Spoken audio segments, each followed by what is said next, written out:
Mopogore kendo machiegni weche manyien mangeso modhiambo makawuono campaign medo chacho e bomani ma Nairobi kuma jatenda Azimio mabende laro komtend piny obago campaigns mage e gwenge mopogore e county ni ma Nairobi.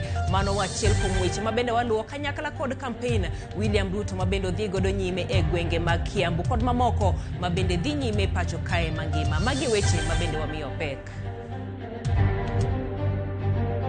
Raila Odinga kod William Ruto kawuono chwalo kisera mar ombulu e kaunti ma Nairobi. Kwana jogo ombulu e higani omedore gi atamalo 12.8 kipimo kod kwan jogo ombulu e yiero mokalo. Wala ber kalure gi wach siasa man tireni.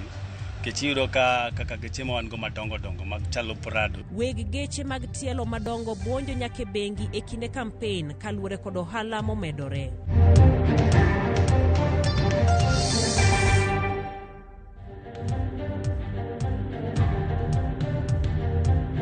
Machiegni e weche manyien mag ang'itwelo iluongani Jai Lieta, jaloko marwa en Winnie Adoyo. Wachoko gi weche mag yiero kuma kwan jogo ombulu e higani omedore kod atamalo 12.8 kipimo kod kwan jogo ombulu e yiero mano mahiga mokalo yiero mahiga mokalo ka kwan jochung' mahigi ng'eny ni malo kipimo kod jochung' mahigi ni piny. Magi onyiedhore ka koro IBC ogolo chenro mar ikruok ne yiero mano mar dwe manyien. Kodong dalo 23 kende to oganda dhi e yiero maduong', IBC ogolo chal mar ikruok mare ne yiero mar tarik 9 dwe mar Aboro. Kaluwore kod chenro no, kwan jogo ombulu e higani gin ji 22.1 ka ipimo kod kwan jogo ombulu e yiero mokalo mane gin ji 19.6. Kama en medruok kod atamalo 12.8. Kuonde rito ombulu bende omedore kod atamalo 13 ka gin kuonde 46,233 higani kipimo kod higa mar 2017 mane gin kuonde 40,883. Jogo ombulu modak e pinje maoko bende omedore koa e ji 4,223 e higa mar 2017 nyaka ji 10,233 e higani. Kwan jogo manie od twech ma igeno ni biro goyo ombulu omedore kowuok e ji 5,182 e higa mar 2017 nyaka ji 7,483 e higani. Kwan joma chuo mabiro goyo ombulu e higani ni malo kod atamalo 50.8 mar jogo ombulu duto ka joma mine gin atamalo 49.1 Namba 3 gin rowere atamalo 39.84 ka joma nigi ng'ol kwan gi tin mogik e atamalo 18.9. Kwan jochung' duto malaro kombe mopogore gin ji 16,100 ka kom mar MCAs ema nigi jochung' mang'eny ma gin 12,992 to apisi maduong' mogik mar tend piny ema nigi kwan ji matin mogik ka gin ji 4 kende emosepuodhi. Joma higni ni malo ne higni 35 ng'eny kipimo kod joma tindo e yiero ma higani. Jochung' gi duond buche gin ji 11,574 ka jochung' kar kendgi gin ji 4,526. Kom mar MCA nenore ni oywa jochung' mang'eny ahinya e yiero ni ka ward mar Kimilili mantiere kar chung' od bura ma Kimilili kaunti ma Bungoma en achiel kuom wards moywayo jochung' 27 ka kom mar ward mar Kitutu Central e kar chung' od bura ma Kitutu Chache South kaunti ma Kisii bende oywayo jochung' 23 e kind wards mamoko. Kaluwore kod chike matayo yiero pacho ka, ute fwambo yienegi mar menyo kendo kwano ombulu e yiero maduong' higani ka kwan televisen mabiro menyo yiero gin 6, mag nyakalondo gin 8 ka mag nyakalondo mag gwenge gin 105. IBC wacho ni gidong' mana kod jochung' mapod ni kod cases e doho mondo mi gitiekre chutho kod listi mar jochung' magigeno ni biro rumo mapiyo kaluwore ni kinde okayo mag yiero maduong'. Simfroz Okinda, Ramogi TV. Jalar kom tend piny Kenya kod otiko ma Azimio la Umoja One Kenya Alliance Raila Odinga kod jalupne Martha Karua osingo kedo kod mibadhi mabende sani okwako piny Kenya mano ka gikawo telo tok yiero mano mar dwe mabiro. Simfroz Okinda miyo mathoth. E chenro maggi mar bero ngima oganda kuom thuolo mar ndalo 100 mokwongo e tendgi, jodito mag Azimio la Umoja One Kenya Alliance Raila Odinga kaachiel kod jalupne Martha Karua nosingo mar tieko mibadhi masani deyo ochumi ma pachoka. Otieno manyoro jotelo gi nyobago romo mar lalruok kod jopiny ewi yore mag kedo kod chind mibadhi. Jatend riwruogno Raila Odinga nyochako romono kod singo ne oganda ni ponono ni okawo telo tok yiero maduong' obiro keto maino mare e kedo kod mibadhi. As far as I'm concerned, nobody is going to be indispensable, even including my own brothers, my own children. Nobody will be indispensable as far as this war is concerned. We don't have a monopoly of ideas. We will reason together, and we will do it because we have to reclaim our country back, to get back a going concern, and to have the services that we deserve. Without much ado, bende wegi kembe mag jigi wegi go kod oganda ne dwaro ler e wi kaka tend Raila kod Martha biro kedo kod chind mibadhi. We can't afford to get it wrong. We don't have much time. We have huge pressure because of our debt situation, because of the cost of living. Our European brothers and sisters have decided to go to war. Some of us here, you don't see us in rallies, but we work overnight in various ways to make sure that Raila becomes president. Now, in any case, because this country is crying for a clean country that is free of corruption, because that's the only way you can correct this country. We have to fight corruption. We can't fight it alone. We need you. We need each and every citizen, not only those in the institutions that matter, but each and every citizen, so that we don't give each other space to wage war on our country, because when we practice corruption and deprive the public of the resources that could give services, we literally are waging war against our country. Raila kod Karua bende nokwayo ni mondo mibadhi orum, jogo duto mani kod ting' mar kedo gi mibadhi kamoting'o doho kod duol mar EACC nyaka koro tim tijegi e yo makare. Find, for example, the gender issue.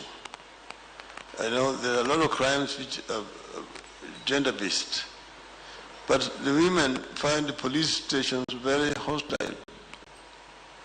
She comes and says how she has been beaten up, or she has even been raped, and the police officers are just laughing.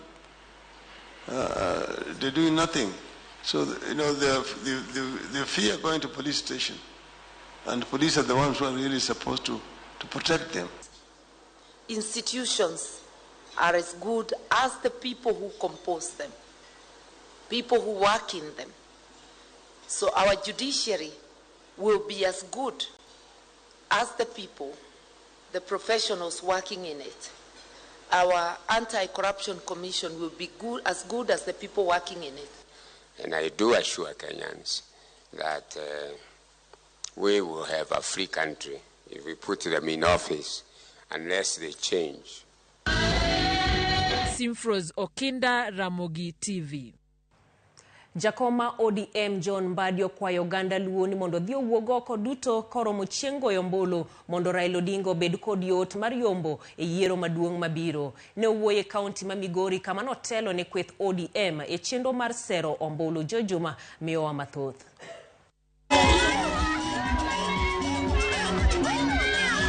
E seche mabende yiero maduong' mar higa ni koro kayo machiegni, chenrogo mag manyo ombulu koro dhi nyime e konde duto e kaunti ma Migori. Josiasa ma opogore opogore koro uso ajenda margi kabende gikwayo oganda mondo kodhi ogonegi ombulu. Kwethno ma jokanyogo mag ODM ka otelnegi kod jakom mar ODM John Mbadi ne otero kisera mar ombulu e gwenge mag Nyatike. Un bende Raila kosekonyo uto chacha Raila un jopenygi. Nyaka jok makelo Ruto ka emukazo rugo sirkal matiyo to sirkal matiyo to pimi modh ga tonge billions osebiro. Emo violer nu ane to gima Raila osetimone. Awa wacho ni kuma koro sa ochope ni nyaka koro yier jatelo mabiro kelo ni services. Aneko kumidake ni nyaki yier jatelo mong'eyo ni dak nade tidwaro ang'o gang'o. E twak mare kod oganda e gwego mag Nyatike, Mbadi ne okono oganda Luo ni saa koro chopo manyaka gichung' ma otegno e tok Raila Odinga ma bende laro kom ma jatend piny Kenya e yiero mabiro ni. Tie kom achiel kende maka Nyasaye ogwedhi mi neno jaluo mobede komno kamoro kinichak ne jaluo kendo mabede komno. Komno iluongo ni presidency. Emomiyo Raila ora e counties wang'wen mag Luogi mondo awuo kodwa nyisu ni lweny podi. Pok wachopo. Wabiro go tung, wabiro celebrate a midnight. Jakom mar ODM ni bende ne okwayo oganda e kaunti ni ma Migori ne koro sir jogo eko ma bende wal koro tikono mar ODM. Kendo asenyiso jowa man go tiko mag ODM kendo akwayogi ni ka giyie giwuo gi jopiny gi jogo kura ka ging'eyo ni joge mandiko gi tich. Nyaka wawuo kwaore gi jothurwa, nyaka walernegi gimomiyo wadwaro nogo kura ne ODM, nyaka wawachi. Koro uwewa wawacha kata rach ni chiko mna iti. Kisetieko chak imi ng'ama chielo cha thuolo, ng'ama be dwaro two piece no embe miye thuolo mowach mare. Ne otene kod jalar kom mar gavana e kaunti ma Migori kod otikono mar ODM Ochila Yako babende ne okono oganda e kaunti ma Migori ni oikre ni yiero mabiro. Ochilo komachielo bende okawo thuolono mar uso ajenda mage ne oganda e kaunti ma Migori. Ok wabiyie mibadhi kata di nikech mibadhi ema tieko pesa mar jopiny mowinjo timne gigo gik mabeyo ma gidwaro. Isejo bende nyaka sani kwethni mar ODM koro dhi nyime kod uso ajenda margi kaachiel kod gombul sut. Kwayo margi maduong' en ni mondo koro oganda odhi wuog oko kendo koro gombulu. George Juma, Ramogi TV, Migori.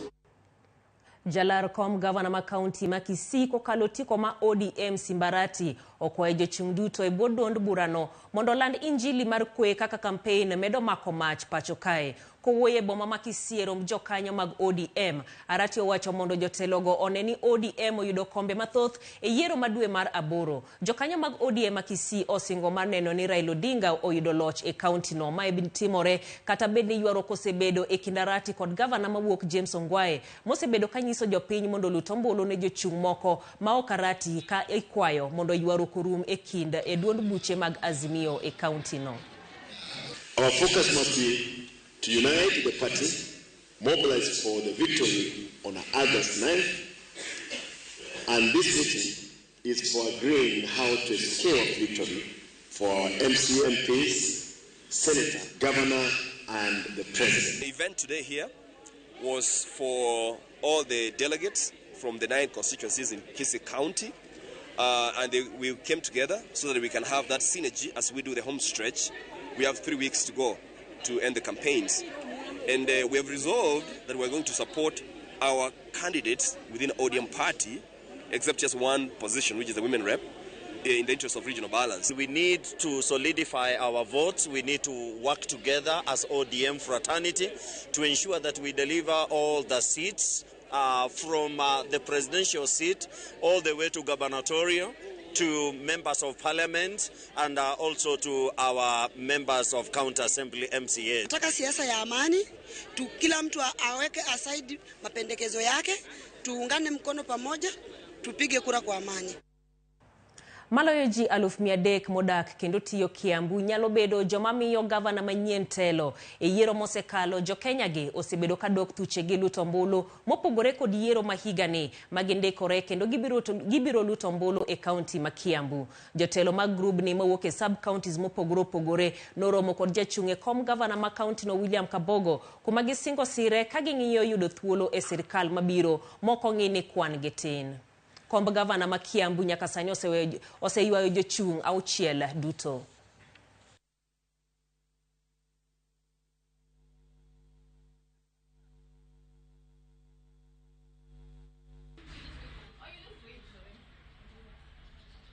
Please, go kuchi tarik 9 dwe mar 8 ne moluor Raila Odinga kia kuome kanyo gone William Kabogo piny kuro podo kwa wadeclare lakini kuonde ariyo go makuchwa mar Raila ochung' kanyo mar Governor Makiambu wagone William Kabogo. Kabogo puonjo na nyathi from class ochiko nyaka form 4 nyaka 12 kaka Kabogo ema chulo na nyathi na school fees. Aya hospital level 6 Mathika Kabogo weko gero nwa mamon sani nyuola mos.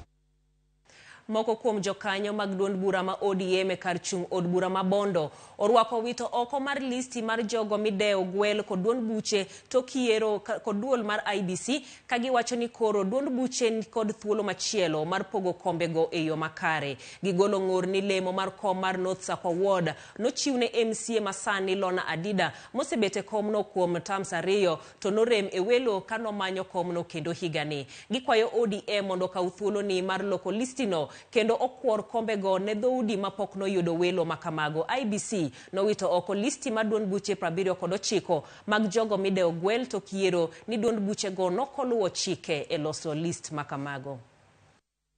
Adona chak gi goero kamano ne jakom mar IBC Wafula Chebukati gi tim mare kuom nyo tamruok list mag parties manyo timo nominations e yore moko lure gi chike. Wadwa mondo wami baba telo kendo mondo wami baba joge modhi tiyogo. To ka uchako timo gik mutimo gi ok morwa. Nitie nomination ma onego bi wawinyo nomination ne wayud notes kwa kae. Apa oseyudo nomination ding'eny. Lowa kae onge gimoro amamo oseyudo. To nikech koro gini oseduogo piny ka wakwayo gi muolo kaka jo North Sakwa ni ODM mondo wang'ni otime gimoro makata ka jopiny neno to neno ka gima ni kare. Moko kuom jotelo mamine e bwo riwruok ma Azimio owuok oko mar siro tend Raila Odinga e romo kod mine maloyo 3,000 mag jopith chiaye. Giwacho ni tend Raila kod Karua biro ng'iyo loso pek magikale kaka mine ma jopith ma Masai. Romo ni noyuore kod gavana ma Kitui Charity Ngilu, Senator Mowal Zipora Kitonyi kod jotelo mamoko kumane gitwak e thuolo mar mine e ngima masani kojiwgi ni kigiwe thuolo mag dongore kalgi kagineno ni nyithigi manyiri oyudo somo. Tutatumia tutaweka ile naenda tu kwa ofisi ya ofisa wetu Kenya nzima amara ambapo tuliongea na Ken kani ngogo betero neneja kwa unyenyekevu pia mkirudi nyumbani mkienda mjue tarehe 9 mwezi wa 8 tunabakisha wiki 3 tu tumuweke awe rais wa 5 wa Kenya. Mungu tayari mara community. Mungu tayari. Ni wangapi wanaenda kupeleka maneno ya baba? Na tukipeleka tuseme, na mimi nitaongeza, sasa ile ndoto yake ya kusema atatutoa kwa ufukara umaskini, atupatie pesa, ile sasa tutafanya biashara kama hii tumeona hapa siku ya leo. Hapa ni sawa sawa. Niwaombe tarehe 9 mwezi wa 8 tukumbuke mama na baba. Sawa sawa. Na kura zote tumeona timu yetu kutoka kwa Madam Gilu na seneta wetu ambaye tunasema ndio seneta wetu wa Narok. Mumeona kiongozi wetu ni Raila Amolo Odinga.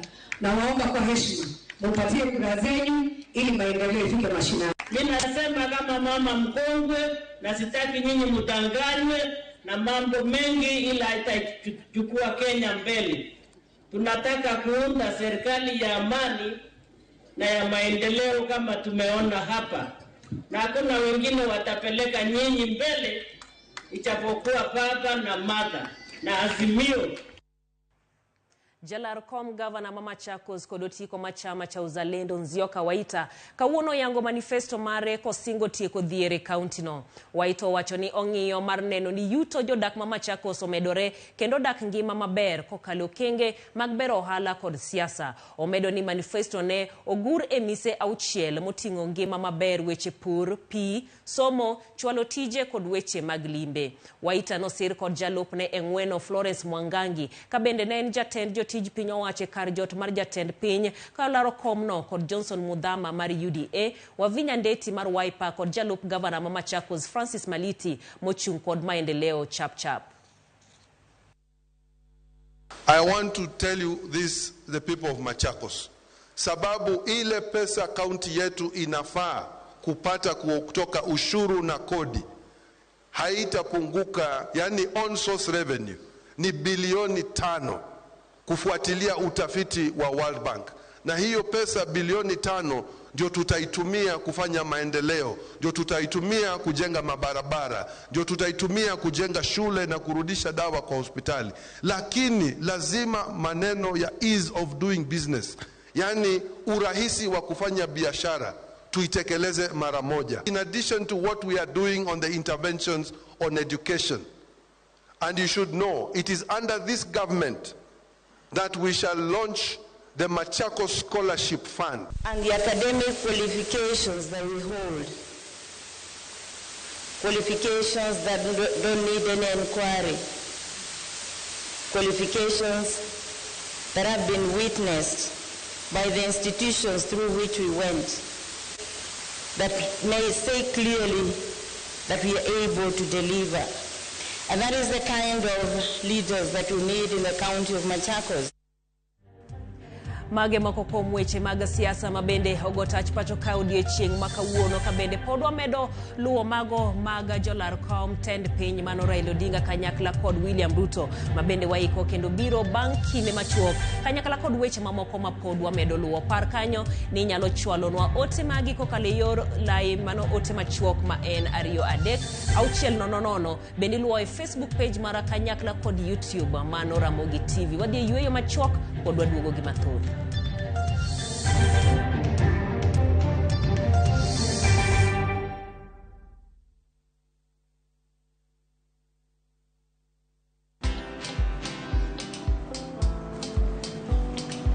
Niaje? Ni kama unashangaa kwa nini naangalia simu with so much focus, eh? Usishangae sana. Nimekuwa ndani ya story kabisa. Ni kama ile hali ya juzi. Ni kama nilikuwa hapo iki happen. And when this new market was being opened, ni kama nilikuwa hapo tu. Hata vile local tourists for a special rate at the coast, I was there. And when this new road was being commissioned, I was right there. Na hata wewe, unaweza kuwa ndani ya story wherever you are. Just download Citizen Digital. Stay informed on all the news and events as they happen across the country, the continent, and the world at large. Download Citizen Digital, Kenya's #1 news app. Yes, sir. Jothurwa, thuolo ochopo mar yiero kit ngima midwa dago in kaachiel gi jogo migenorigo ei kaunti wa ma Homa Bay kuom thuolo mar higni 5 mabiro. Kaka japur, idwaro ndara mabiro konyi tero mwanduni e chiro mondo iyutie. Ijalupo, be idwaro arita makare e nam kod chiro maber ne rei. Idwaro gi lupo manyasani gi kar loso rech maber ne chirni ma oko, nikech mano ema biro miyi nengo makare. Ujo ohala matindo tindo, be un gi lek mar dongruok kendo bedo madongo mamedo yuto. Jopith jamni be dwaro arita makare ne jambgi, thieth nyaka mar yuto. Irawera moseyudo tiegruok, donge in gi lek mar yudo kama inyalo tiye ei Homa Bay ka? Mine wetena, dongu dwaro pi maler, thieth makare gi wuoth mayom e apaya mabeyo. Tiende ni in gi geno mar dongruok. Magi duto nyalore e Homa Bay ka. Tarik 9 dwe mar 8 higani, kik iloke gir tema. Tim yiero makare, yier Gladys Wanga gi Oyugi Magwanga e Ten County mondo wachop geno wa mar dongruok.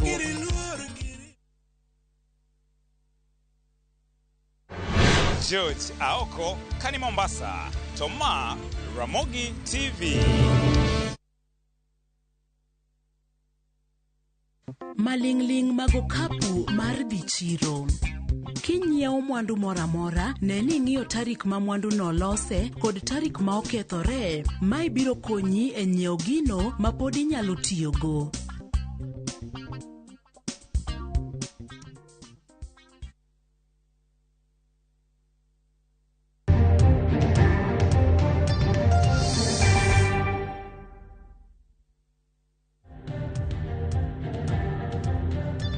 Machiegni kendo mano ka wadhi nyime eni kweth mar siasa mano mar Kenya Kwanza kotenegi kod ogai margi William Ruto kawuono noyoro e alama mabende nobagi kod riwruok kanise mar Pentecostal and Evangelical Clergy of Kenya mayudore e kaunti ma Kiambu ka bang'e kanyo odhi nyime kod romone mar odiechieng' mar ariyo e kaunti ma Kiambu.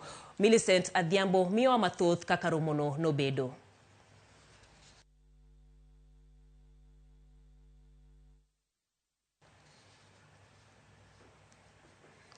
En wachno mabende pod wamedo luwo kendo bobiro nwa ka bende ochopo.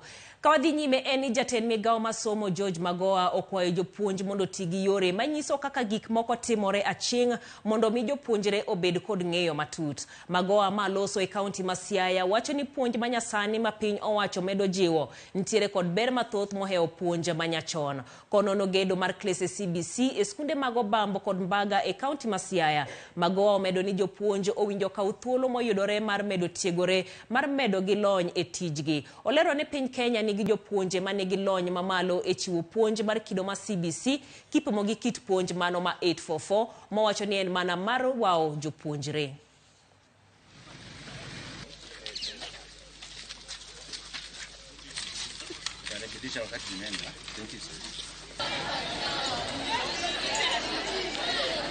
The secondary schools that have the same compound with primary schools, there are 2,300 of them.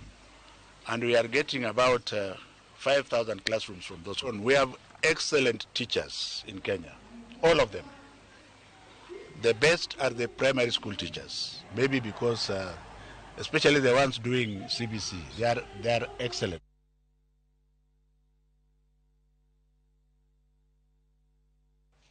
Obilae boma ma Mombasa kawuono nobaga alam mar kwe motelo ne yiero madwe mar aboro. E alam no negi siemo josiasa mondo kik keth chik ahinya chieng' yiero. Jotendini mopogore mabende noyuoro e alam no okwayo josiasa mondo we tiyo kod ojende e yo mar hinyo jowetegi.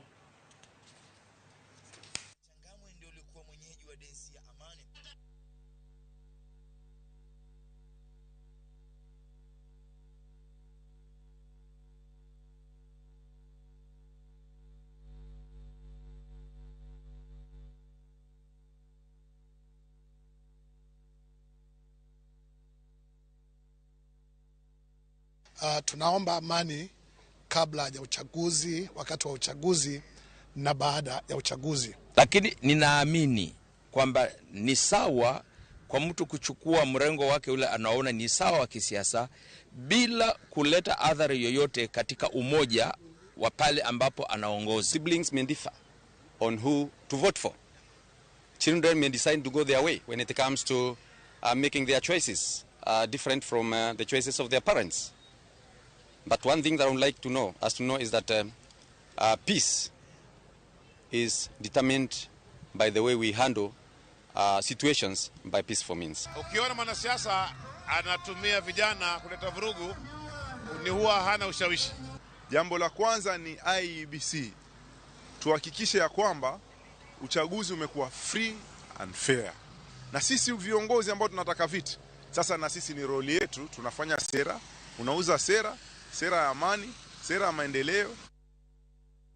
Obila e kaunti matin mar Ogunja ochako timo nonro ewi monj moro motimore otieno ma chieng' tich ang'wen manoweyo ka jaduong' gweng' kod jomoko 5 oyudo hinyruok marach. Wachore ni monj makamano notimore kaluwore kod weche siasa mag gweng'no. Jaduong' gweng' mar East Holo location Wilfred Anyiko masani yudo thieth bang' yudo hinyruok e wiye. Wacho ni nomonje kane odhi keyo oganda mane nie romo mar siasa e chiro Masigomre ataro mar chik. Wach ni noyang' kod jalup County Commissioner Masigomre Moses Mugambi kani tiere achich achiel mabende osemaki.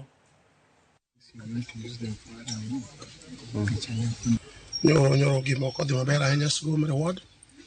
Nyoro kuma bang' tich. Tayudo mama moro matimo biashara Sigomre ogona simu. Around saa 2 otieno. Ni kite bare moko nyalo loro ka dhode. Ando gide mare ma petrol oto. Koro kanya nyise ne police ni bar kanyo kapano police onge bar to wacho ni police onge and I realized ni police nyo bir to konyo ni uniform koro konyo nyal ng'eyo ni police nitie bar You work you go to the second time that no, I need to go and rescue this lady. To nyoro nyodo ngada cross nini ko it was from behind. We don't ngada kabisa. To nya go le wete kanga nyogo na runi ngadi from behind. Back all the way. Emanyoko. Jogo take it nyogo do to get armed. That's what I was saying. Then they were well. It is what was well organized. Our choir ni jotendwa mag administration oluongo jogo ma josiasa madwaro kombekani mondo gigo siasa margi e yo maler, e yo makwe, giwe tiyo marach gi nyithindwa kata gowetewa kata gi odongwa mani gweng kani. Wakwedo gino, wakwedo kabisa, kendo wachome remb Yesu Kristo mondo jachien odhi mabor makelo timbe maricho mapok nwaneno e location marwa ka nyaka nene pok nwaneno gimotimore no. We are very very sorry to hear that. Komanda mar obila e sub-county ma Imenti South Abdul Haman owacho ni gimako obila moko michich go ni gin jonjore e kuma notimore e sub-county ma Tharaka Nithi. Abdul owacho ni obila go matiete sendo obila man Kubu nokawo bonde ka okopuodhigi kendo tiyo gi gari kido mar Toyota Fielder ma en mar achiel kuomgi e timo kuo. Wacho ni gimayo derep lori moting'o gige gedo mabechgi romo 900 kendo dereva no kod jokonyge ariyo e sub kendo weyo dereva gi jokonyge e sub county ma Imenti madiere ka gidhi gi lori no.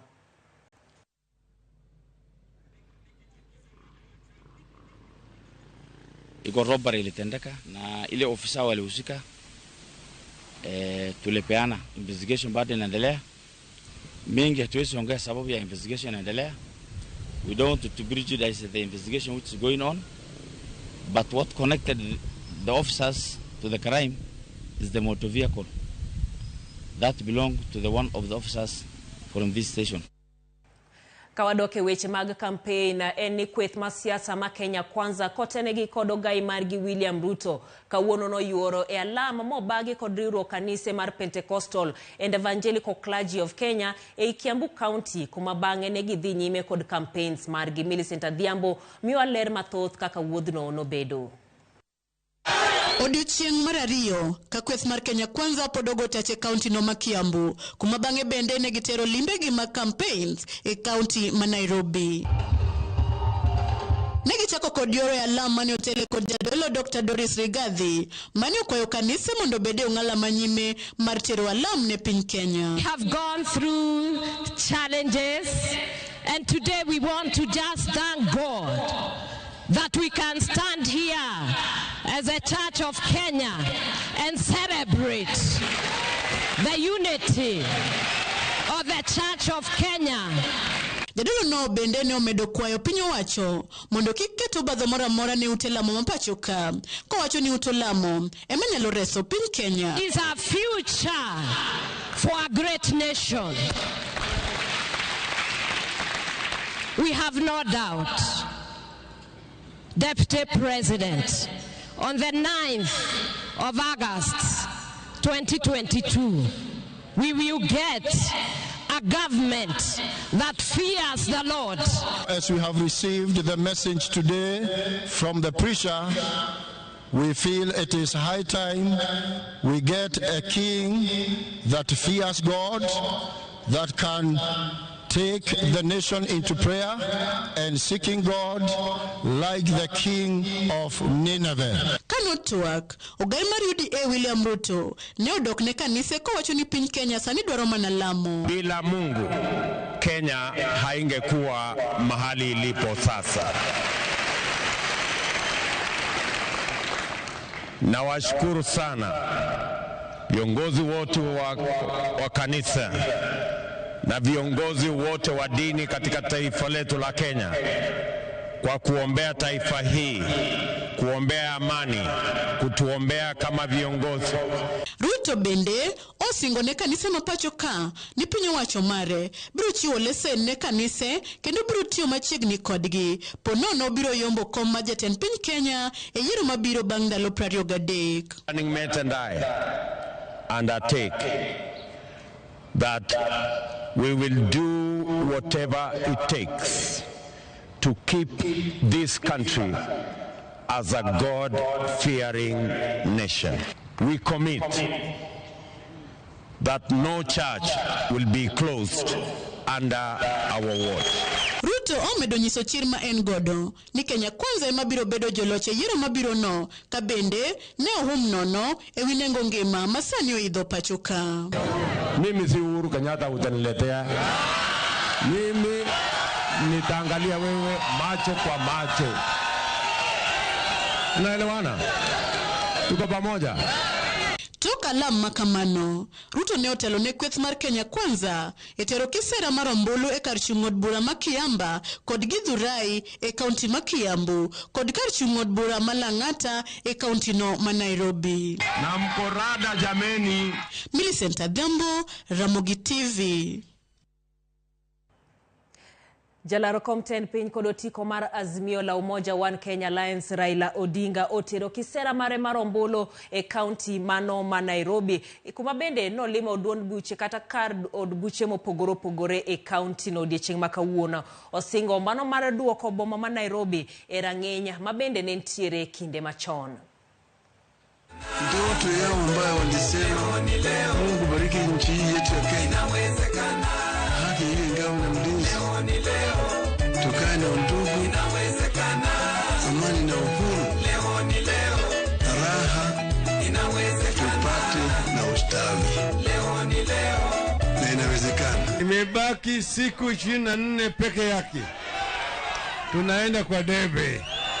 Sasa yule jamaa amejigamba sana. Nasema baba anaogopa. Anaogopa nitamshinda. Nataka kususia sasa uchaguzi. Hapana bwana. Leta ya watu yako ni leta yangu. Tupimane nguvu. Ana kwa ana.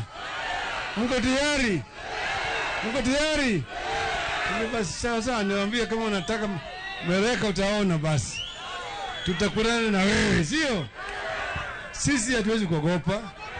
Naweza kuogopa yule kijana. Kuogopa yule jamaa. Anabweka. Lakini niambia niko na watu kushinda yeye. Ama sisi mko tayari? Mko tayari?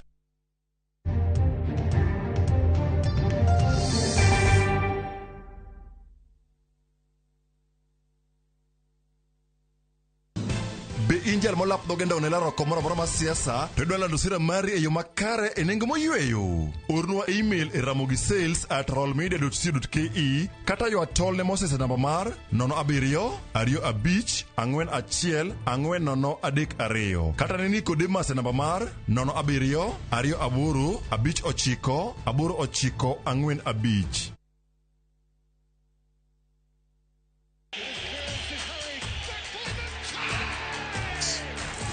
Have doodles taken over your home? Hey, I need to suck your blood. Get Bolt and get your home back. Unlike other insecticides made from toxic synthetic pyrethroids, Bolt is made from 100% natural Kenyan pyrethrum, making it gentle on you but deadly on flying and crawling insects. When doodles strike, stop them dead. Bolt insecticide, gentle on you, deadly on doodles.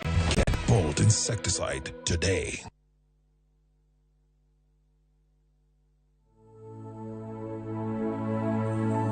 Every day, over 15 million members are transforming Africa.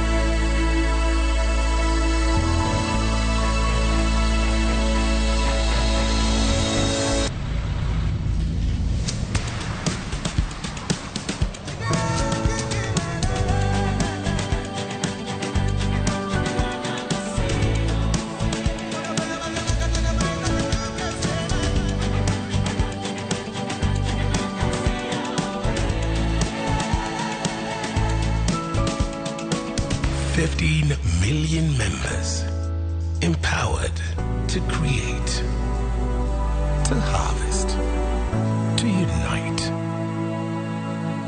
to dream, equity. Karibu member.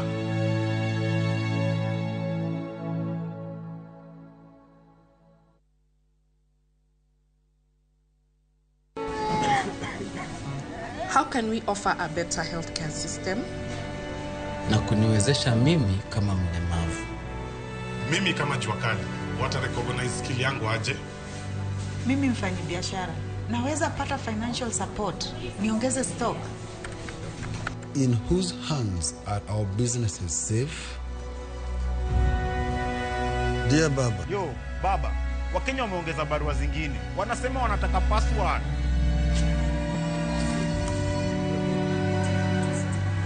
Barua tumesisoma. Wakenya, tumesikia maoni yenu.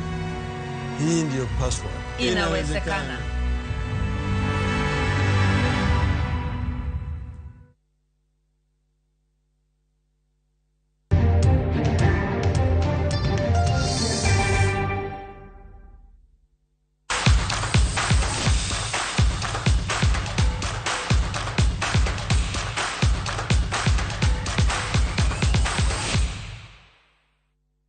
Machiegni e weche mag tuke kuma jang'wech marahuma mar Kenya eng'we aputh njiri mar mita 100 Ferdinand Omanyala ikore ne nus final mar tuke mabende dhi bedo kiny saa 10 makogwen e boma ma Oregon e piny Amerika. Ma en bang' tieko e thuolo mar adek e hit mar 7 kogwen makawuono. Omanyala ne ochopo Oregon moleo kaluwore gi midhiero mar visa. Kata kamano noyudo thuolo mar dhi e nus final. Hit makamano nologi Japan Abdul Hakim. Omanyala e jalo manigi rekod mar Afrika eng'wech mar mita 100 kendo en jal mar adek maringo matekie moloyo e bwo piny ngima. Best is 977. That was the African record he set last year. Wasn't 985 what Fred won the Nationals with? I think 3 weeks ago. I think off the top of my head. Anyway, let's get to this final heat and see who makes it. That's Barty, Felipe Barty of Brazil. He's in 6.